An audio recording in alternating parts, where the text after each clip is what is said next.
Are fears about contracting coronavirus affecting bedroom activity? Sounds like the case for Oprah, who just revealed she's asked longtime partner Stedman to sleep in the guest house after his recent flight back to Chicago.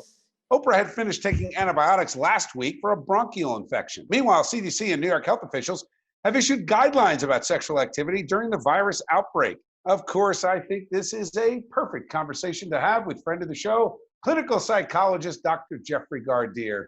Jeff, welcome back to Chasing News. How you doing? I'm doing well, Bill, and thank you for having me. And I knew that one day it would come to this.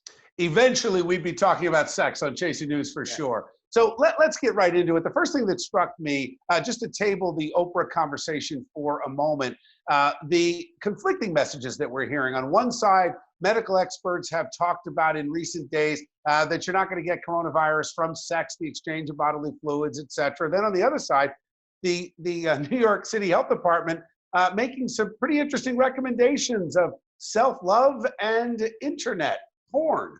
What do you think? Well, it's all about the social distancing, isn't it? And so when they talk about masturbation, when they talk about online activities, that is social distancing in a way that now converges with intimacy. You know, it's interesting, Doc, with internet porn being among the largest industries on the web. Probably safe to say we don't need a recommendation from the New York City Health Department to drive people to those sites. Should have bought stock in those sites over this crisis. But let's get into the conflict again. What goes through people's minds? I'm going to guess that most people are not able to practice social distancing in their home, with some exceptions. I think of families living in 600 to 800 square foot apartments in Harlem and the Bronx.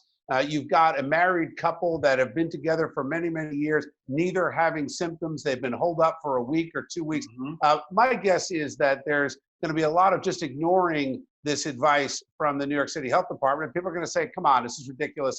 I'm staying in the same bed as my wife or my husband, and I'm going to go on as activities as normal. What do you think? Yeah, and I agree. Really, how far can you take this? If your partner is not having symptoms, certainly there isn't, in your own mind at least, any more risk than there was before with regard to the intimacy. And I think a lot of people really do feel that, look, this is my wife, this is my husband, this is my partner. If God forbid there's something going on where they're asymptomatic, well, I'm not going to worry about that. In that case, I might as well, just never come out and see the light of day or be with anyone physically again. So I think it is reasonable. I know in my case, with my wife, there are no symptoms as far as COVID-19. Therefore, there should be no issues with intimacy. And I feel and a lot of people feel the same way. It's the I single do. people who are much more concerned about this, Well, perhaps meeting strangers, what that may mean. you know, it's interesting. So let's just talk about that for a minute. One of the things that jumped out at me, other than what I thought was a little bit of arrogance and dismissive tone from Oprah, not everybody has a guest house that they can go and be separate. So anyway, that aside, it hit me that this may be a very good thing when we talk about monogamy. We talk about people being faithful. It really does prove the point that if you're sticking together with your partner who you've been with for years, that is going to be the safest bet.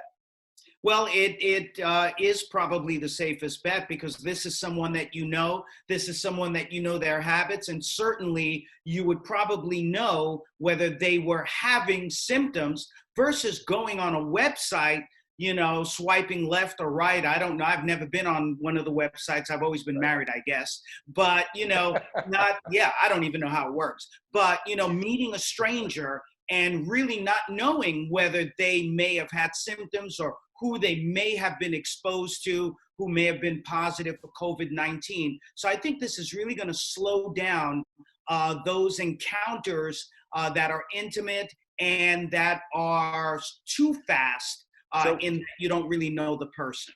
Doc, I'd like to just make a quick bet with you. I'm going to say 9 months from now, because some experts saying this thing is going to slow down sooner than we think. Let's go 9 to 10 months from now. I'm going to say the birth rate higher than the divorce rate.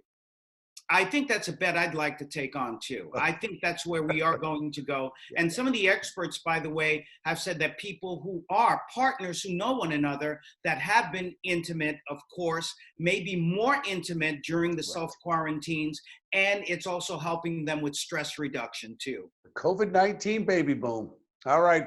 Thank you, Doc. Pleasure.